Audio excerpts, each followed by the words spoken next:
bonjour à tous. Je suis très content de démarrer cette nouvelle année 2020 avec un nouveau séminaire à Systemix, enfin un nouveau numéro du cycle. Voilà. Et donc on a la chance d'avoir avec nous aujourd'hui Domitille Lourdeau. Domitille Lourdeau est chercheuse à l'Université technologique de Compiègne dans un laboratoire qui s'appelle le DIASIC, un laboratoire avec lequel on a déjà des connexions, mais sur d'autres sujets que ceux que Domitille va nous présenter. Domitille a ses travaux principalement orientés sur des sujets d'environnement virtuel, les interactions humains, machines et comportements et adaptation de ces systèmes techniques pour que la formation professionnelle éventuellement ou des applications sur la gestion des opérateurs pour les systèmes critiques soit le mieux réalisé possible et le plus apprenant. Et donc, elle va nous présenter un peu ce travail un peu large. Domitille a aussi des fonctions au CNU et puis à l'AFIA aussi, à l'Association française d'intelligence artificielle. Je vais lui passer la parole pour donc 1 heure de présentation avec suivi de questions que la salle ne manquera pas de lui poser. Et puis peut-être, enfin c'est à toi de dire comment tu le souhaites, mais si on peut interagir avec toi pendant la présentation. Je te laisse la parole. D'accord, merci. Merci. Donc n'hésitez pas, voilà, si vous avez des questions en cours de route, à m'interrompre. Donc je vais un petit peu vous présenter le laboratoire dans lequel je travaille, donc DIASIC. Le contexte de mes travaux, je vais positionner mes travaux par rapport à un état de l'art. Je vous présenterai les travaux que je mène depuis maintenant 20 ans. Et si j'ai le temps, je présenterai quelques projets et les perspectives. Donc, je travaille à l'Université de technologie de Compiègne. Donc, c'est une école, principalement une école d'ingénieurs. Mais on a aussi des masters, des diplômes universitaires. Et donc, on a à peu près 4500 étudiants. Donc, il y a plusieurs laboratoires de recherche et moi, je travaille au laboratoire DIASIC, donc qui est une unité mixte de recherche CNRS qui travaille dans le domaine de l'informatique, automatique, robotique, intelligence artificielle. Et donc, une des originalités du laboratoire est de travailler sur de la recherche technologique. On a 3 équipes, donc l'équipe SID, connaissance, incertitude, données, dans laquelle je travaille. Il y a l'équipe aussi SCOP, sûreté, communication, optimisation, et l'équipe SIRI, système robotique en interaction. On a plusieurs plateformes. Donc, la grosse plateforme du laboratoire, c'est la plateforme véhicule intelligent autonome. Mais on a aussi des mini-drones, un système de simulateur ferroviaire et puis une grosse salle de réalité virtuelle.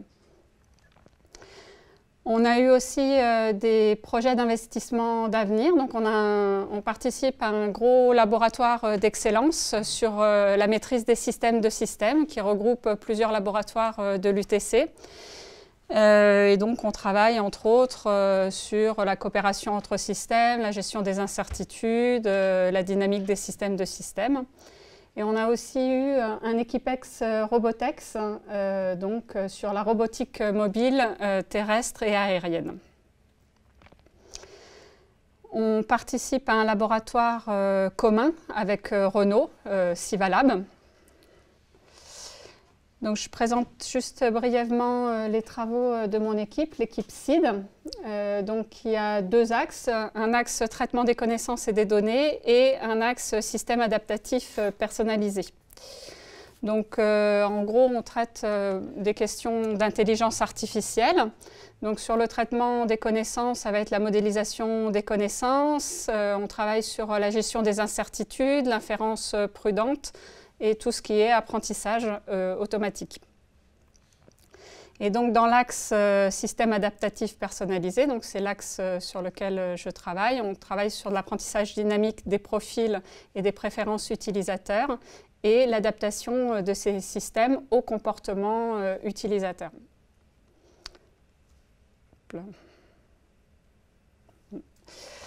Donc, je vais vous présenter mes travaux. Donc, moi, je travaille donc maintenant depuis 20 ans sur les environnements virtuels pour la formation professionnelle. Et je m'intéresse plus particulièrement aux environnements socio-techniques complexes. Donc l'idée, c'est d'améliorer les formations existantes. Je m'intéresse à former pas seulement à des situations normales, mais aussi à des situations dégradées, des situations critiques, voire des situations de crise. Donc c'est des situations dans lesquelles il n'y a pas toujours de solution idéale. On veut former à des compétences techniques, mais aussi à des compétences non techniques. Donc par compétences non techniques, on entend par exemple le leadership, la gestion d'équipe, les communications, la gestion du stress. Et donc, pour pouvoir entraîner dans ces situations, notre idée, c'est de mettre les apprenants dans des environnements qui vont ressembler aux environnements réels, et de confronter les apprenants à une grande variété de situations pour qu'ils soient préparés à gérer toutes sortes de situations critiques variées. Et donc, mes questions de recherche tournent autour de la scénarisation d'environnements virtuels pour l'entraînement à la gestion de ces situations. Alors, je vais illustrer à chaque fois parce que j'ai travaillé sur plusieurs projets, mais la plupart seront illustrés à travers d'un projet qui s'est terminé en 2019, qui est le projet Victims. Donc, comme je vais avoir quelques exemples dessus, je le présente un peu plus précisément. Donc, le projet Victims, c'était créer un environnement virtuel pour la formation de leaders médicaux au sauvetage de blessés suite à un afflux massif de blessés, donc suite à des attaques terroristes par exemple ou au combat. Donc c'était un gros projet financé par l'ANR et la DGA. Les utilisateurs finaux, c'était le service de santé des armées et la brigade des sapeurs-pompiers de Paris. Et on a travaillé dans ce projet avec l'Institut de recherche biomédicale des armées, l'entreprise Reviatech qui a développé l'environnement virtuel. Et donc on était deux laboratoires, Eudiasic et le LIMSI, qui est donc à côté d'ici, et qui travaillait sur des aspects psycho, ergo et informatique. Alors, mon objectif, c'est d'adapter dynamiquement et automatiquement la complexité et la criticité des situations en environnement virtuel, mais que les situations restent adaptées, contrôlées, personnalisées à chaque apprenant pour favoriser ses apprentissages. Dans le projet Victims, j'ai travaillé avec un formateur qui faisait des jeux de rôle avec les pompiers dans les tours, et il imaginait sa formation, comment il animait ses formations en disant, comme il devait apprendre à gérer des crises, il disait je leur mets la tête sous l'eau, j'attends qu'ils remontent à la surface, et dès qu'ils remontent à la surface, je leur remets la tête sous l'eau. Donc l'idée, c'est de créer des situations qui sont voilà, suffisamment stressantes ou critiques, mais qui soient à portée de main, qui soient réalisables quand même pour l'apprenant et qui puisse apprendre progressivement. Alors, donc souvent la réalité virtuelle, elle est utilisée pour former à des gestes techniques, par exemple, ou des procédures, et donc on reproduit exactement tel quel l'environnement réel. Et bien souvent, il n'y a pas de contrôle scénaristique, ce n'est pas forcément progressif. On reproduit la situation. Alors ça va marcher pour des procédures simples ou pour de l'apprentissage à du geste, mais dès que l'on a des procédures complexes ou des situations complexes, il va falloir avoir du contrôle scénaristique. Et dans ce cas-là, il faut prévoir tous les cas possibles, sinon l'apprenant va être limité à faire une seule procédure, il ne peut pas s'en écarter, il ne peut pas faire d'apprentissage par erreur. Donc si on veut un minimum donner un peu de liberté d'action, il va falloir prévoir plusieurs cas. Alors dans le domaine des jeux vidéo, ils vont mettre plein de développeurs. Pour un jeu, ils vont mettre 60, 80 développeurs pendant 3 ans pour créer des histoires avec plein d'embranchements possibles. Ils vont vérifier la cohérence et bien sûr, ils ont les moyens de faire ça parce qu'ils vont vendre leur jeu à des millions d'exemplaires et on n'est pas du tout dans les mêmes réalités économiques. Nous, on va former peut-être quelques dizaines de personnes par an Et on ne va pas pouvoir mettre 80 développeurs. On va mettre au mieux un doctorant. Voilà. Non, au mieux, il sera peut-être aidé d'un ingénieur. Donc, l'idée était de voir quelles sont des techniques d'intelligence artificielle pour générer des graphes pour pouvoir offrir plus de liberté d'action. Parce qu'on le voit, si on veut vraiment prévoir tous les cas à la main, ça va être très difficile de maintenir la cohérence du système et de rajouter des nouvelles situations. Alors, on peut faire appel à des personnages semi-autonomes, dotés d'intelligence artificielle qui vont s'adapter, offrir plus de liberté d'action. Et dès que l'on veut contrôler l'histoire, ramener l'histoire à des objectifs scénaristiques, pédagogiques ou narratifs, on va leur donner des ordres pour pouvoir aller là où on veut. Mais au moment où on fait ça, les personnages vont ou peuvent perdre en cohérence par rapport à ce qu'ils ont fait. Donc ça peut être problématique. Alors on peut avoir des personnages complètement autonomes qui vont être dotés par exemple d'émotions, de personnalité, qui vont s'adapter à l'environnement, à l'utilisateur. Mais dans ce cas-là, c'est difficile d'avoir un contrôle pédagogique et l'auteur, le concepteur de l'histoire ou le formateur ne va pas s'y retrouver dans ce que peuvent faire ces personnages complètement autonomes. Donc, il existe après des approches hybrides où les scénarios vont être générés automatiquement. Donc là, il y a beaucoup de travaux dans ce domaine avec des approches qui sont totalement orientées scénario, donc où on essaye d'aller vers des situations pédagogiques ou scénaristiques intéressantes. Et on va donner les ordres aux personnages tout en essayant de garder un petit peu de cohérence dans ces personnages, ou des approches génératives émergentes qui s'appuient sur la simulation avec des personnages autonomes. Et donc dans un cas, voilà, on peut avoir une histoire qui va répondre à l'intérêt de l'auteur, mais qui ne vont pas forcément être explicables. Et si on est explicable, on ne va pas avoir forcément une histoire qui répond aux besoins du formateur. Alors le contrôle pédagogique, il peut se faire soit en décentralisé, donc comme si on pilotait des personnages, plein de personnages, ou à l'intérieur de chaque personnage.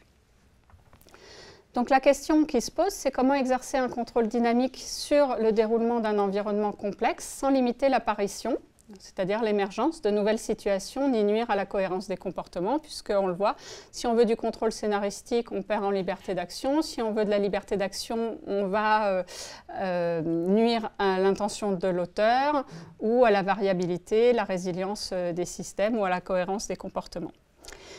Donc nous, on a fait le choix d'avoir une approche générative, donc pour avoir un contrôle, avec une approche de contrôle centralisé et des personnages autonomes, donc pour avoir de l'émergence de comportement.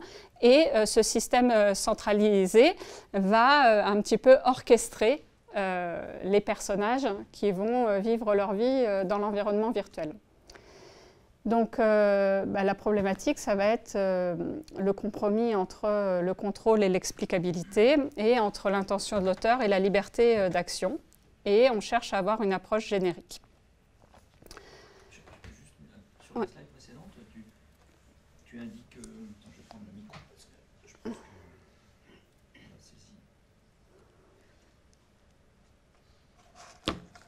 Oui, j'avais une question. Couplage approche générative-délérative, ça veut dire quoi génératif à ton acception? Alors génératif, c'est qu'on va le générer avec de la planification. Oui, je n'ai pas précisé. C'est-à-dire qu'on va générer, c'est le système qui génère les situations. Elles sont pas scriptées à l'avance, elles ne sont pas écrites, ou, donc on va le générer à partir d'actions élémentaires. Voilà.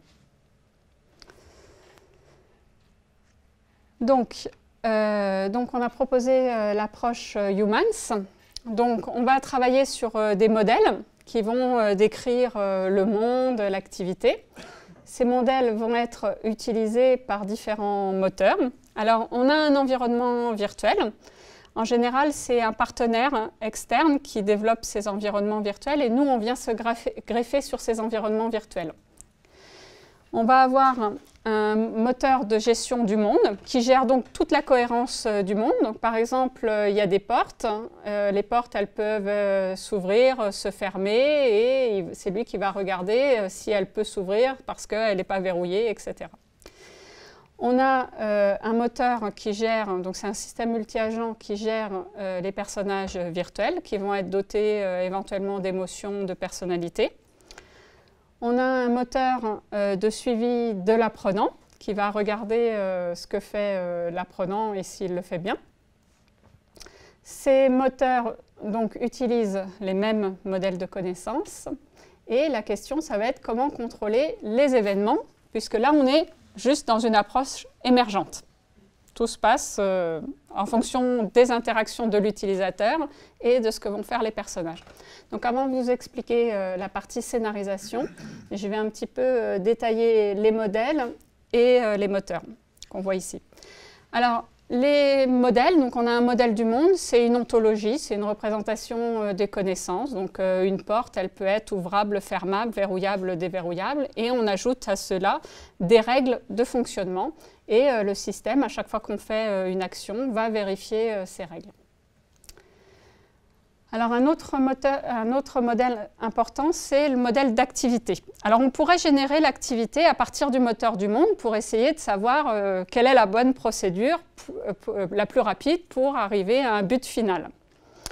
Mais on est parti à se dire que sur le terrain, les opérateurs, ils avaient la procédure prescrite, mais ils avaient aussi leur procédure et parfois ils étaient amenés à opérer des déviations par rapport à la procédure prescrite. Et donc on a beaucoup travaillé avec des ergonomes dont c'était la spécialité d'aller observer sur le terrain et de faire le modèle d'activité des opérateurs. Donc on s'est appuyé sur leur modèle. Donc c'est un modèle hiérarchique de tâches. Donc pour pouvoir faire cette tâche, il faut faire celle-ci et celle-ci. Pour faire celle-ci, il faut faire toutes ces tâches. On a une décomposition hiérarchique avec des opérateurs logiques et temporels. Alors temporel, c'est ici pour faire cette tâche, on peut faire ces deux tâches en parallèle. Par contre ici, il faut les faire de manière séquentielle et ordonnée. Donc, c'est des opérateurs logiques d'Allen. On peut donc tous les combiner. On a aussi, j'ai dit des opérateurs temporels, on a aussi des opérateurs logiques. C'est-à-dire que pour terminer cette tâche, il faut par exemple que toutes ces tâches soient terminées. Ou, ça peut être du ou, une de ces deux tâches peut être terminée. On a rajouté aussi des aspects collectifs. Donc une tâche, on peut dire combien de personnes peuvent la réaliser. Par exemple, il faut être minimum 1 et maximum 3. On peut donner aussi les qualifications des personnes qui doivent faire les choses. Ça peut être un médecin ou il faut 2 infirmières et un soignant, un aide-soignant, etc., etc. Ensuite, on a rajouté dedans, on a différents types de préconditions pour pouvoir faire cette tâche. On a des préconditions, donc on a 2 types de préconditions. On a des préconditions qui sont à rendre vrai, donc qu'on appelle réalisables, donc à rendre vrai.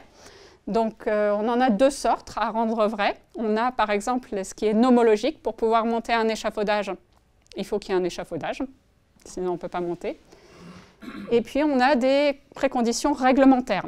Pour monter à l'échafaudage, il faut que j'ai mon casque. Mais je peux monter quand même si je n'ai pas mon casque. Mais le système, s'il veut le faire et qu'il respecte les règles, va devoir les rendre vraies. Et puis on a des préconditions examinables qui sont donc à examiner. Donc c'est par exemple, s'il fait beau, c'est défavorable, je vais faire de telle manière, et s'il pleut, je vais faire de telle autre manière. Donc voilà, je ne les détaille pas tous, mais on a un ensemble de choses pour décrire ces modèles d'activité. Ensuite, on a un dernier modèle qui est le modèle scénaristique, où on peut décrire des morceaux de scénario. Donc on ne va pas décrire tout le scénario avec toutes les possibilités, mais on peut décrire des trames scénaristiques d'intérêt. Et comme les premiers projets sur lesquels j'ai travaillé, on a beaucoup travaillé avec des entreprises dites Céveso, donc des entreprises qui géraient des risques avec du montage de tuyaux dans des industries chimiques ou du chargement de matières dangereuses. Et on travaillait avec l'INERIS qui travaillait sur des modèles de risque. Et l'INERIS travaillait à cette époque sur ce qu'ils appelaient les nœuds papillons. Donc c'est un arbre de cause suivi, suivi d'un arbre de conséquences. Donc on a des événements redoutés centraux, on a les causes, les événements qui peuvent mener à cet événement redouté central, et puis les conséquences. Donc, par exemple, pour amener à une fuite, l'exemple qu'on avait, c'était sur du chargement de matières dangereuses. Il fallait qu'un ressort soit usé et puis que l'opérateur ne fasse telle chose. Et puis, on avait des barrières. Donc, c'est des choses à mettre en place pour éviter la propagation de ces événements redoutés centraux. Donc, à un moment donné, par exemple, ça va être appuyé sur le bouton d'arrêt d'urgence. Et puis les conséquences, ça va être s'il y a une fuite, il peut y avoir une projection dans les yeux. Et donc les barrières, ça va être par exemple de mettre des lunettes de sécurité. Et on peut avoir une confiance dans les barrières. Donc ce n'est pas parce qu'on a mis ces lunettes qu'on n'aura pas de projection dans les yeux.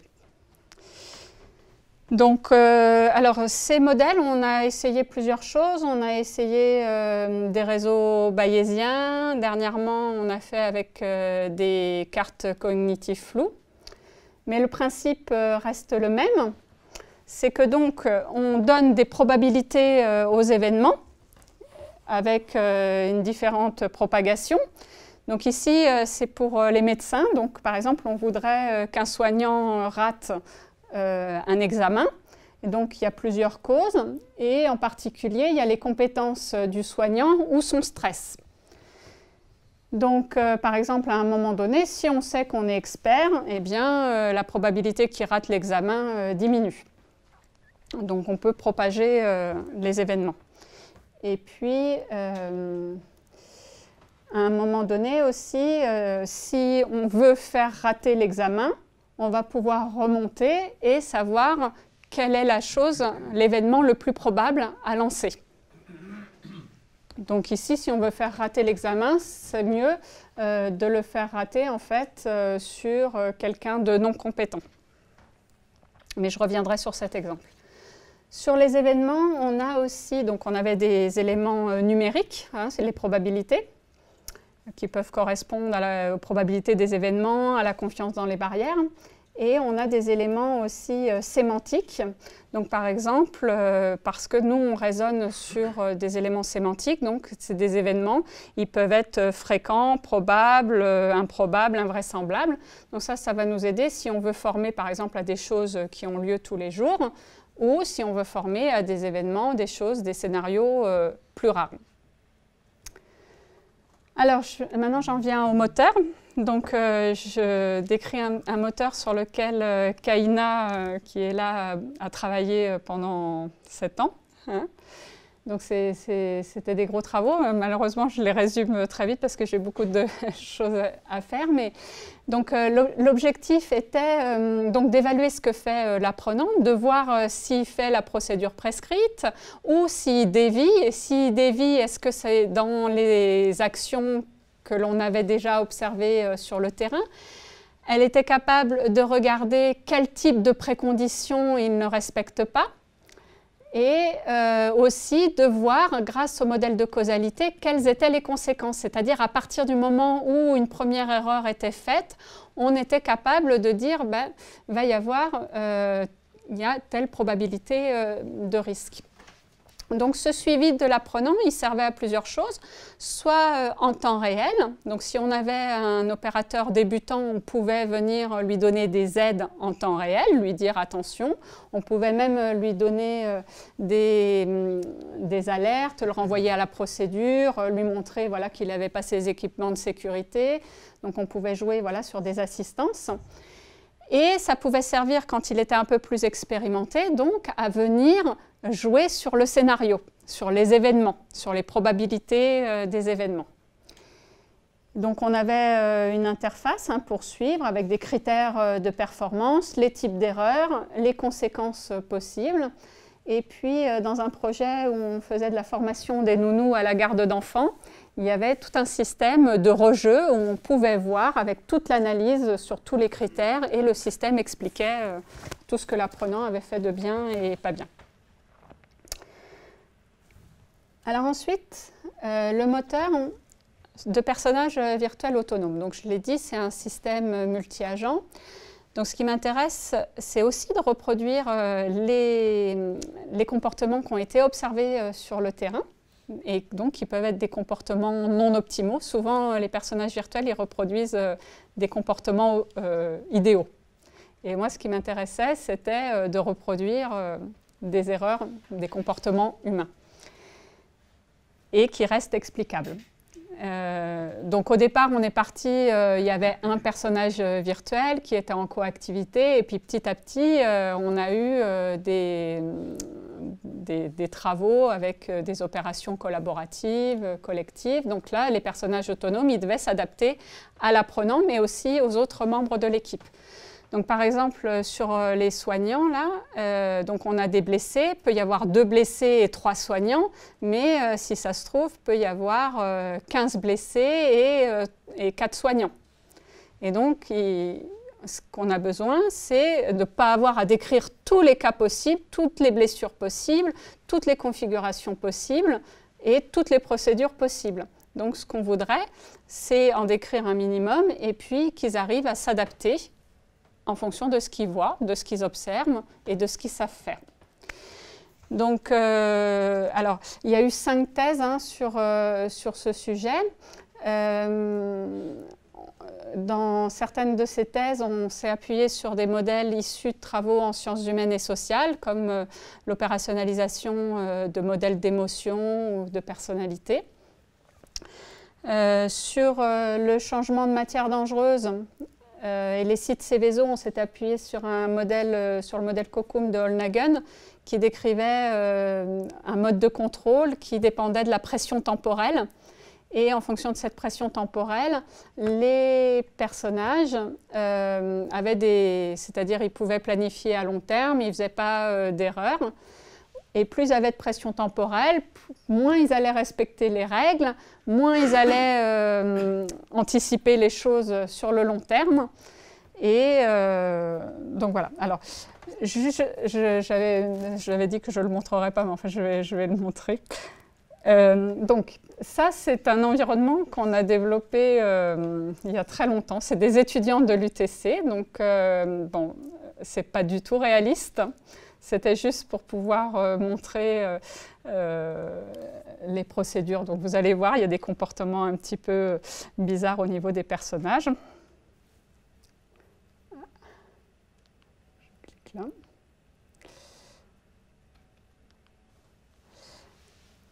Donc voilà, ce n'est pas du tout réaliste. Donc on est dans la peau d'un manager, on a 2 membres de l'équipe. Il y en a un qui va devoir baliser la zone et l'autre va devoir monter à l'échafaudage. Ici, on a 2 novices et ici, il y a un novice qui va baliser la zone et un autre qui est expert qui va monter à l'échafaudage pour démonter le tuyau. Donc ici, le novice, il respecte les règles et il va attendre la fin du balisage pour monter à l'échafaudage. Alors, il ne va pas monter, il va se téléporter.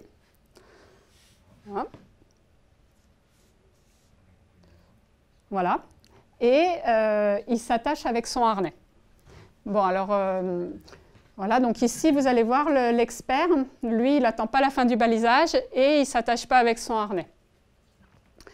Donc, le novice, bon, les boulons sont rouillés, donc il va demander à l'autre d'aller lui chercher une meuleuse. Voilà. Et ici, notre expert, il va démonter le tuyau. Alors,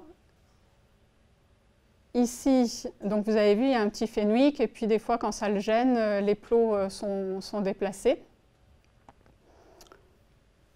Donc ici, voilà, les plots n'étaient pas remis, donc il y a un accident. On fait venir l'accident du Fenwick avec l'échafaudage, puisque l'opérateur n'était pas attaché. Alors ici, il faut que j'arrête de toucher le micro.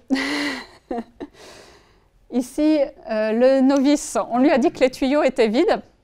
Il le croit, parce qu'il n'a pas d'expertise, donc il y a certaines tâches qu'il ne sait pas analyser. Et donc, il va démonter et il y a une fuite. Et donc, le Fenwick va glisser sur la fuite et va y avoir un accident, mais pas avec l'échafaudage, puisque l'opérateur est attaché.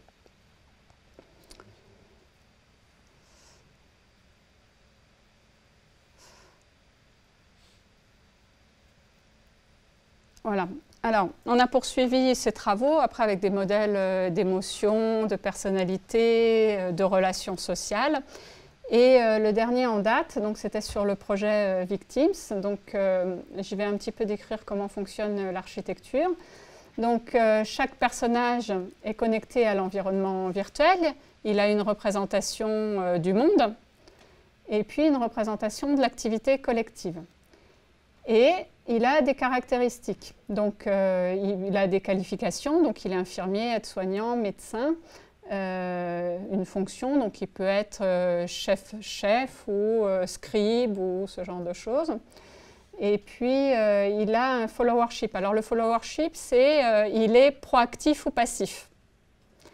Il est communicant ou non communicant. Et mindfulness, c'est sa capacité à résister au stress. Et puis il a des caractéristiques dynamiques, donc un taux d'erreur qui peut correspondre au stress, et des croyances. Donc ces croyances, c'est des croyances sur l'environnement et sur la représentation de l'activité collective qui vont dépendre de son stress, par exemple, ou voilà, de ses différentes caractéristiques. Et donc, sa représentation du monde ou de ce que font les autres va pouvoir être erronée parce qu'il est stressé, il n'a pas perçu des choses, ou il croit qu'un alors ça peut être, il perçoit bien, mais il croit que comme il y a une tâche qui doit être réalisée par un médecin et qu'il y a un médecin, il pense que le médecin va le faire. Et en fait, non. Donc, on a un algorithme qui va analyser tout l'arbre d'activité et qui va, pour chaque personnage, essayer de savoir, et par rapport à ce qu'il croit, quelle est la tâche qui a une plus grande utilité pour lui. Donc, il va regarder si c'est une infirmière, quelles sont les actions qui peuvent être faites par une infirmière. Elle va supposer que d'autres vont faire avant. Et comme là, c'est ordonné et elle va pouvoir commencer à le faire avant que cette tâche soit terminée. Et puis, on a aussi travaillé sur les dialogues. Alors, ah oui, je ne l'ai pas dit, cette thèse, c'était une thèse qui était co-encadrée par Nicolas Sabouret, qui est venu faire un séminaire ici, je crois, il n'y a pas longtemps, donc du LIMSI. Donc, dans le projet Victims, on a beaucoup travaillé ensemble. Et là, on continue sur une autre thèse dans la suite de ces travaux. Donc, sur les dialogues, le médecin, par exemple, le médecin apprenant, il pourrait penser, se blesser, il a besoin de morphine. Et en fait, on aimerait qu'il puisse se tromper. Et donc, au lieu de dire morphine, il va dire adrénaline.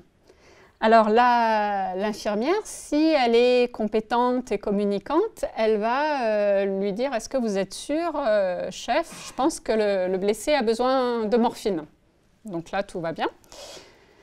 Mais si, par exemple, elle n'est pas communicante, mais toujours compétente, elle va peut-être lui injecter... alors là, elle est passive, pardon. Elle est passive et pas compétente. Donc là, elle va lui injecter la morphine. Non, je dis des bêtises, excusez-moi. Je suis perturbée. Non, c'est bien ce que je disais au début. Elle pense qu'il lui faut de la morphine, mais elle ne va pas communiquer, donc elle va aller lui mettre de la morphine. Mais c'est une erreur. Elle n'a pas suivi ce que lui disait le médecin. Et donc, c'est ici, là, elle est passive et elle va faire ce que le médecin lui demande. Et elle lui injecte... Oh, je vais vraiment tout paumer, là. Vous avez tout compris. Donc, c'est là, elle lui injecte de la morphine. Et là, je pense qu'il y a une erreur. En fait, je pense qu'elle Non, voilà, je sais où il y a une erreur. Ici, c'est de l'adrénaline. Elle pense. Je vais retourner me coucher. Elle pense qu'il faut de la morphine, elle fait de la morphine. Et là, il lui a dit adrénaline, elle lui met de l'adrénaline. OK. Après, il peut y avoir plein d'autres cas. Elle pourrait aussi, donc, il a dit adrénaline, elle est stressée et elle a remplacé adrénaline par morphine. Et donc, on a voulu aussi reproduire ça. Il y a des trous, quand elle est stressée, il y a des trous et il peut remplacer par des mots, des termes qui sont sémantiquement proches. Voilà. Faudrait que je la refasse celle-là. Alors, j'en arrive à la scénarisation. Donc, comment on va faire avec cette approche émergente? Parce que au départ, quand on a travaillé avec Kaina, les personnages, ils se mettaient à être stressés, à faire des erreurs, et ça générait plein d'événements de risque, et du coup, c'était trop compliqué pour l'apprenant, qui était par exemple un novice. Donc, ce qu'on voulait, c'était se dire, on veut contrôler ces situations. Donc, on va récupérer les traces du suivi de l'apprenant, on va avoir un moteur de scénarisation qui va opérer des ajustements minimaux sans donner des ordres aux personnages virtuels. Alors, la scénarisation, la question c'est comment permettre d'orienter dynamiquement le scénario d'un environnement virtuel vers des situations d'apprentissage pertinentes. Et là, dans cette question, en fait, on a deux questions. La première, c'est quelles sont les situations d'apprentissage pertinentes? Donc, pour faire ça, on a travaillé sur ce qu'on appelle la zone proximale de développement. En apprentissage, cette théorie dit que l'apprenant a des compétences acquises et qu'il est capable d'acquérir des compétences qui sont proches de sa zone de compétences actuelle. Comment on a représenté ça? On a représenté ça par un espace à n dimensions. Donc, on a des situations d'apprentissage, des classes de situations qui mettent en jeu différentes compétences, variables didactiques. Donc, c'est pour ça qu'une situation, elle est représentée sur plusieurs espaces. Là, pour simplifier, on n'a que trois dimensions. Et quand on va mettre l'apprenant face à ces situations, on a un système de croyances donc, qui va nous dire « il réussit l'action, donc j'augmente ma croyance sur son aptitude à gérer la situation et donc à avoir acquis les compétences qui sont mises en jeu. S'il n'y arrive pas, on va augmenter la croyance sur son inaptitude. Et puis, on peut avoir des conflits ou ne rien savoir du tout. À partir de ça, on construit sa zone proximale et en fonction de s'il y arrive ou pas, on décide d'étendre la zone proximale. Donc, derrière, il y avait un algorithme génétique qui allait chercher des nouvelles situations, des nouvelles classes de situations. Alors, à la suite de ces travaux, toujours sur la partie situation d'apprentissage, j'ai eu un doctorant qui n'était pas sur le projet Victims, mais sur le projet ANR McCoy Critical. On avait deux cas d'application, c'était la formation des sages-femmes à la gestion d'une hémorragie postpartum et la formation des jeunes conducteurs à la conduite automobile. Et donc, on voulait générer des situations critiques, plus ou moins critiques. Donc, dans ce projet, on a travaillé à la définition de ce qu'on entendait par situation critique. En général, une situation critique, pour les gens qui travaillent en analyse de risque, c'est la multiplication entre la fréquence d'occurrence et la gravité des situations. Donc, des situations très graves qui sont rares, c'est critique. Mais des situations moins graves, mais qui interviennent souvent, c'est aussi critique. Et donc, dans ce projet, on a aussi identifié d'autres dimensions de la criticité, comme les dilemmes, l'ambiguïté, la charge socio-cognitive, la nouveauté et les capacités de l'apprenant. Et donc, le doctorant, Azzedine Benabou, a voulu travailler sur les dilemmes et l'ambiguïté, avec l'idée de générer automatiquement ces dilemmes ou ces situations ambiguës sans avoir défini à l'avance que c'était qu'un dilemme.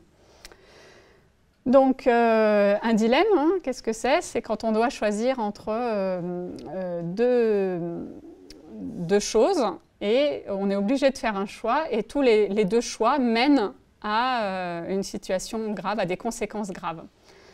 Donc ça peut être lié soit à des choses intrapersonnelles, donc des valeurs par exemple de soi-même, ou parce que ça met en jeu d'autres personnes. Donc on a le dilemme du prisonnier, le dilemme cornélien, etc.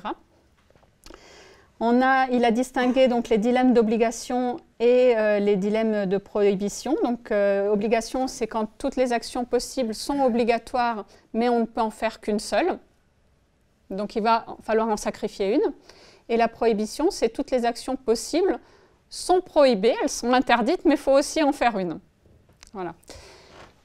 Alors,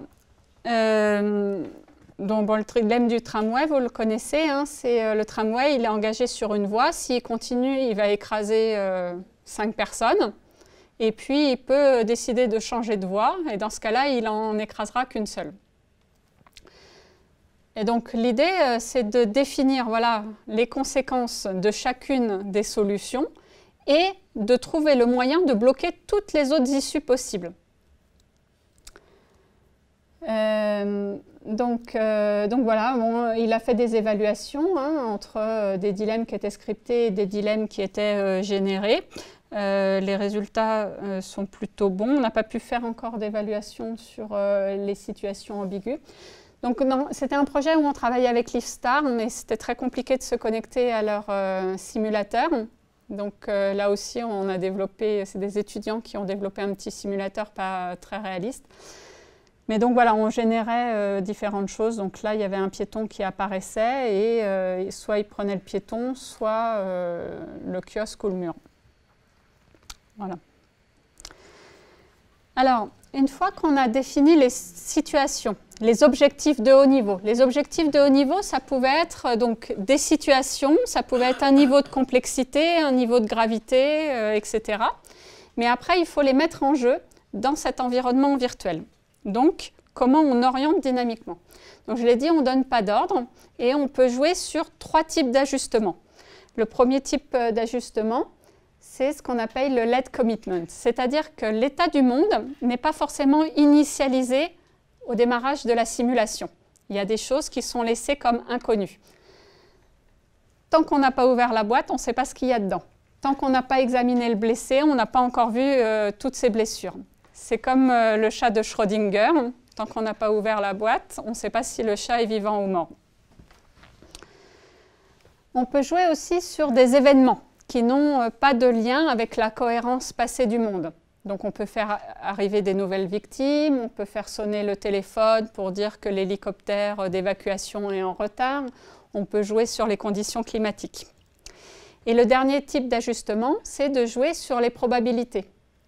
Alors par exemple ici, si on met les électrochocs, on a une probabilité que la personne revienne à la vie ou qu'elle décède. Et donc on pourrait jouer sur ces probabilités et les forcer à 1 ou 0 sans nuire à la cohérence. Alors, donc ici, c'est là qu'on est dans l'approche générative. On a des situations buts que l'on veut voir survenir avec un niveau de complexité, par exemple. Donc on va générer les différentes situations. Donc on peut s'appuyer sur des petits morceaux de situations que l'on avait décrits dans le modèle de causalité, ce qui mène à différents événements. On peut les assembler entre eux, ça nous donne plusieurs chemins. Donc on fait ça avec de la planification. Donc on fait ça avec un planificateur classique, on transforme tout en PDDL pour générer ces différents chemins. Ensuite, on a un calcul qui permet de savoir que tel chemin respecte mieux, par exemple, la complexité, ou qui passe en effet, parce que peut-être les autres chemins passent par des situations prohibées qu'on ne veut pas voir survenir. Et donc après, à partir de là, on va définir les points clés de l'histoire par lesquels on doit passer, impérativement. Et pour aller à chacun de ces points clés, on va définir tous les commitments. Donc, c'est les happenings, enfin les événements, le déclenchement d'événements, là où on doit forcer les probabilités et les commitments qu'on doit faire. Et on intègre aussi des actions que les PVA les personnages virtuels autonomes peuvent faire ou doivent faire et celle de l'apprenant. Mais comme on ne leur donne pas d'ordre et qu'on ne contrôle pas non plus ce que fait l'apprenant, il est possible que le scénario qu'on a imaginé et qui n'est pas... Il y a des choses comme les actions, des choses que l'on s'attend à voir, ce n'est pas un scénario qui est fait pour être exécuté, il se peut que le scénario dévie. Donc, il y a un système de suivi qui vérifie que toutes les actions se passent, et si ce n'est pas le cas, il faut éventuellement replanifier pour pouvoir revenir à un sous-état but, ou éventuellement, parce que tout le scénario est mis en péril, replanifier tout le scénario pour arriver à la situation but finale. Alors, avant on travaillait avec un système de réseau bayésien. Dans Victims, on a travaillé avec des cartes cognitives floues qui nous ont permis de travailler avec les formateurs. Donc, ils nous ont donné en fait des tout petits morceaux de situations d'intérêt. Et pourquoi la logique floue?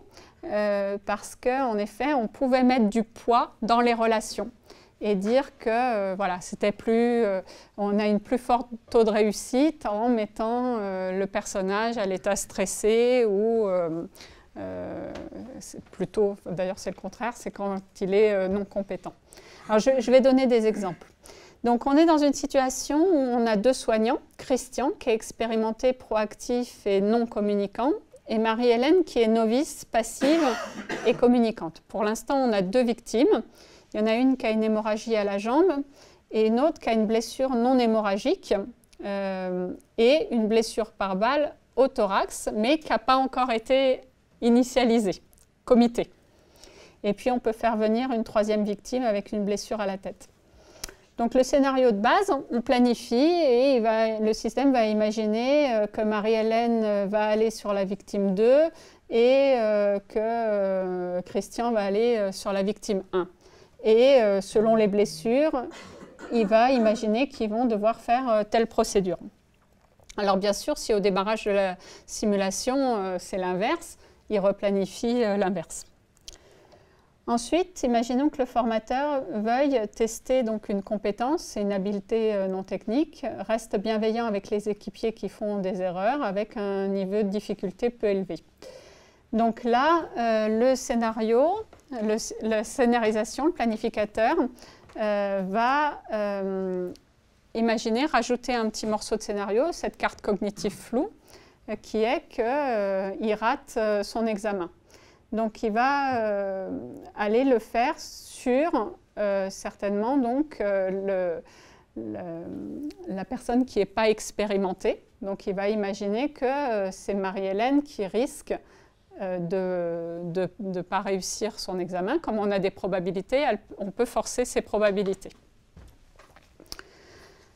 Ici, on a un autre scénario qui est repère les incompréhensions, difficultés de ses équipiers. Donc là, le scénario, alors je ne l'ai pas dit, mais ça aurait été du coup l'inverse. Bon, il aurait fait rater certainement l'injection de morphine. Ici, donc, c'est repère les incompréhensions et difficultés de ses équipiers. Donc là, il va aller, il voudrait que la morphine, le produit, la quantité soit pas bonne. Donc il va aller perturber Christian, qui est l'expérimenté, et en faisant baisser la lumière, par exemple avec des explosions ou ce genre de choses, pour qu'il puisse faire une erreur. Et enfin, gère les priorités. Donc là, c'est avant, là c'est quand on va déclencher l'arrivée d'une nouvelle victime, c'est avant qu'il ait encore repéré qu'il y avait une blessure cachée au thorax. Parce que là, du coup, la nouvelle victime, on pense qu'elle est plus grave que la première. Voilà. Alors, bon, je vais...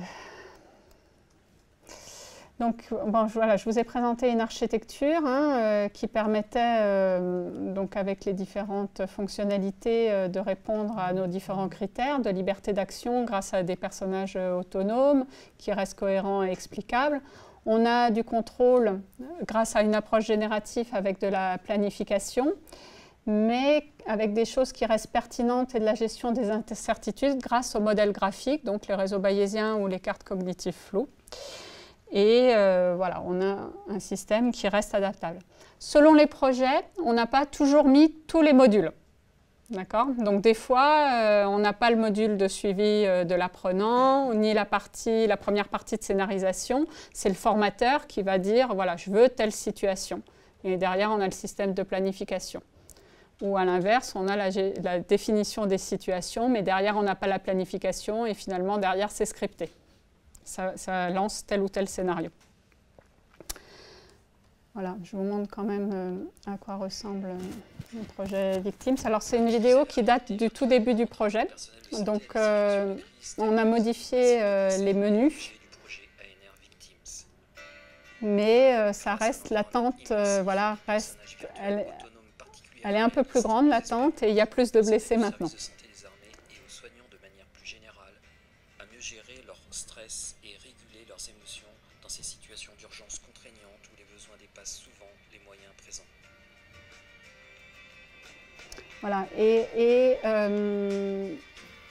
les personnages, là, au début, ils faisaient ce qu'on appelle du Glooby-Boulga, on lançait une animation, ils faisaient ça. Et après, il y a le CEA, qui est juste à côté d'ici, qui nous a fait des motion capture pour avoir des mouvements, des comportements plus réalistes. Mais même, ça ne restait pas complètement compréhensible. Donc, à la fin, on a fini par écrire ce qu'ils faisaient au-dessus de leur tête. Voilà. Voilà. Bon, je n'ai pas le temps de vous présenter les autres projets, mais on a travaillé, donc il y avait le chargement de matières dangereuses, du montage aéronautique, voilà, les sages-femmes. Et je vais juste conclure que donc là, on démarre un gros projet sur la formation au commandement d'opérations aériennes militaires. Donc là, c'est pareil, on va avoir des personnages autonomes et de la scénarisation. Et j'ai aussi une thèse qui démarre où on s'intéresse à la formation à la gestion du stress. Et donc, c'est comment générer des situations stressantes, mais pas trop. Donc, on a un capteur de stress et on va essayer de comprendre le profil de l'apprenant parce qu'on n'est pas tous stressés par les mêmes événements. Il y en a, ça va être par rapport à la perte de contrôle, d'autres, ça va être par rapport à l'ego menacé. Donc, on va essayer de générer voilà, des situations qui sont stressantes pour chaque personne. Et en fait, mon objectif ultime, c'est de reproduire le simulateur du Kobayashi Maru dans un épisode de Star Trek. Je ne sais pas si certains le connaissent. Donc, c'est le jeune Spock qui a créé un simulateur pour former le commandant du Starfleet, donc le vaisseau, à gérer des situations très critiques avec sang-froid. Donc Spock a imaginé un scénario très catastrophe où le commandant du Starfleet, Kirk, doit choisir entre sauver une planète ou sauver sa famille.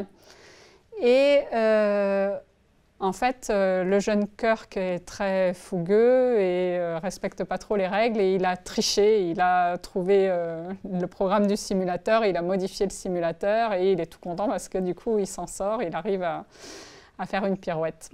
Mais Spock est pas content parce que l'objectif, c'était de savoir comment il réagirait face à une situation sans issue. Voilà. Je vous remercie pour votre attention. Merci beaucoup. Est-ce que vous pensez que vos études auront d'autres finalités que, disons, la formation professionnelle?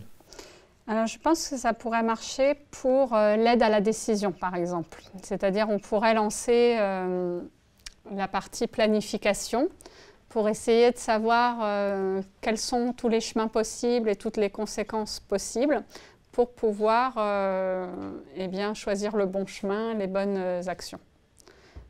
Ouais, je pense que ça pourrait... Maintenant, c'est vrai que tous mes projets ont tourné autour de la formation.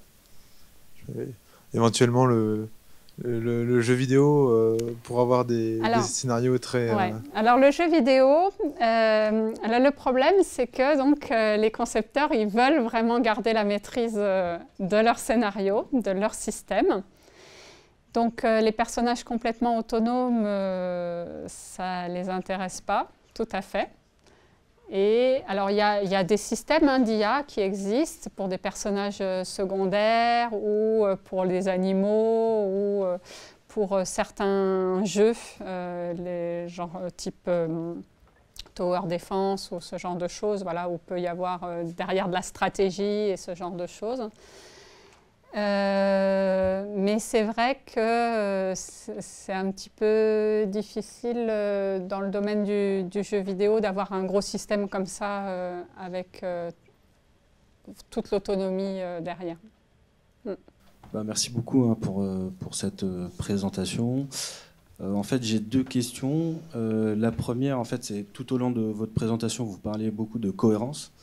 Et j'aimerais bien savoir ce que vous mettez en fait derrière exactement. Est-ce que vous avez une définition assez, on va dire, mathématique ou scientifique en fait du terme? Oui, c'est une bonne question. Et puis la deuxième question, elle concerne plus la partie qui aborde la criticité en fait des scénarios. Et si vous pouvez détailler un peu plus en fait cette partie, parce que vous avez parlé beaucoup du dilemme, mais pas de l'ambiguïté. Par exemple. Oui. Alors, donc la cohérence, j'ai pas une définition formelle. En effet, dans le sens où il y a des systèmes de planification, en effet, qui vont aller vérifier la cohérence d'un point de vue mathématique. Ça existe. Je ne l'ai pas défini, mais pour moi, j'entendais cohérence au sens où c'est des choses qui ont été observées sur le terrain. On a derrière les modèles du monde avec le vrai fonctionnement des objets, donc on ne va pas générer un truc complètement aberrant. Donc c'est en ça que ça correspond. Et en effet, les comportements des personnages virtuels, ils suivent quand même des choses qu'on a observées sur le terrain. Donc la cohérence, elle est du point de vue de l'utilisateur. Quand il va regarder ce qui se passe dans l'environnement, il va se dire « c'est crédible ». Voilà. Et on a ce système qui est explicable. Après, sur la criticité, alors on a beaucoup travaillé pendant plusieurs années sur la partie fréquence d'occurrence et gravité. Parce que ça, avec le réseau bayésien, on a les données. Il y a aussi la contrôlabilité, en fait, généralement, quand on définit dans les analyses de risque, il y a aussi la contrôlabilité qui entre en jeu, mais qui n'est pas, par exemple, dans votre cas, elle n'est pas prise en compte. Non, je ne l'avais pas celle-là. Alors, moi, je m'inspire, en fait, de je travaille essentiellement sur l'automobile. Donc, dans l'automobile, quand on définit la criticité, effectivement, c'est la fréquence, en fait, d'occurrence de l'événement. Il y a la sévérité, tout à fait, mais il y a aussi la contrôlabilité, c'est-à-dire qu'est-ce que la personne qui conduit la voiture, elle peut contrôler ou pas l'événement. Et donc c'est à partir de là qu'on va estimer le risque vis-à-vis de cet événement redouté. Alors non, j'ai pas du tout pensé, mais c'est super intéressant et je pense que du coup on pourrait le déterminer avec justement les actions qui pourraient être faites par l'apprenant ou par les personnages. Et notamment là sur le système de stress, on a justement la perte de contrôle qui peut être quelque chose qui stresse. Donc ça pourrait être intéressant d'essayer de générer des choses où justement il perd le contrôle. Donc non, on a donc surtout travaillé sur fréquence d'occurrence et gravité. Donc ça, c'est, voilà, dans la planification, on est capable de trouver les chemins qui répondent à ces critères. Sur l'ambiguïté, donc c'était générer des situations. Alors, par exemple, en conduite automobile, c'était de mettre des panneaux avec, je ne sais pas, une obligation de tourner à gauche et un sens interdit. Donc voilà, on essayait de mettre des situations comme ça ambiguës. Merci beaucoup. Si vous avez travaillé sur la notion de couverture, parce que si j'ai bien compris dans la présentation, la scénarisation et l'hybridation du scénario avec le diagramme papillon avec les conséquences, ça c'est un travail un peu préalable que vous faites pour scénariser et pour prévoir aussi les conséquences. Il y a le contrôle dynamique et vous bornez un petit peu quelque part et les poids avec là où se positionnent les formés. Mais est-ce que vous avez travaillé sur cette notion de couverture pour voir comment peut être distribué l'ensemble des cas dans cet arbre?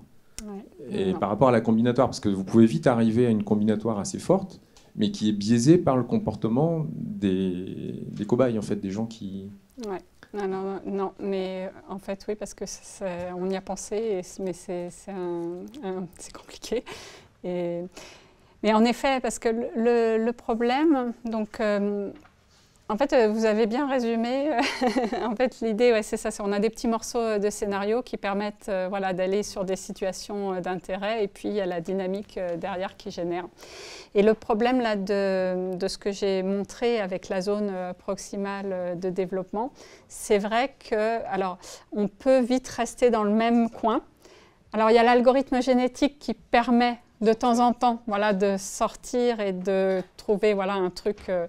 Mais... je pense que ça serait très intéressant, on y a pensé, d'aller piocher d'abord à différents endroits, voilà, pour essayer de couvrir en effet un maximum de choses. Mais ouais, on ne l'a pas fait. Et en croisant avec une probabilité d'occurrence. Oui, c'est ça. Ouais. Et puis peut-être aussi, alors ce qu'il nous faudrait, c'est malheureusement on n'a pas beaucoup de gens qui passent, parce qu'à la fin nos démonstrateurs ils restent pas super opérationnels, mais donc ce qu'il faudrait c'est qu'on fasse passer plein de gens pour avoir des retours sur ce qui marche, les scénarios qui marchent, ou le formateur ce qu'il en pense, avoir un feedback pour améliorer en effet. Moi, j'avais une question sur la génération des scénarios. Vous avez utilisé des approches avec des réseaux bayésiens ou des cartes floues. Elles ne gèrent pas du tout les aspects temporels. C'est-à-dire que quand on fait séquencer dans un scénario plusieurs scènes, le fait qu'elles se passent en X millisecondes ou qu'il y a du temps, donc les scénarios ne sont pas distingués selon le temps entre les scènes dans le scénario. C'est une grosse lacune. Enfin, il y a de la planification temporelle, hein, ça existe, mais en effet, et là c'est vrai que si on veut faire survenir deux événements en même temps dans le temps, oui, ça parce peut qu'il y a être quand compliqué. même cette notion temporelle sur la criticité dans les systèmes techniques, souvent est un point dur. Ouais. C'est souvent lié à cette histoire. Et donc, vous avez pas de perspective ou de travaux prévus pour englober cette dimension temporelle? Non, parce que là, sur la scénarisation, donc dans le projet Orchestra, c'est pas sur la couverture qu'on va travailler, mais c'est vraiment sur, je pense, les feedbacks avec les formateurs pour savoir quel scénario marche. Bon, je vais voir le doctorant au démarre, donc c'est aussi en fonction de ce que le doctorant a envie de dérouler. Mais derrière, il y a il y a encore plein de problèmes.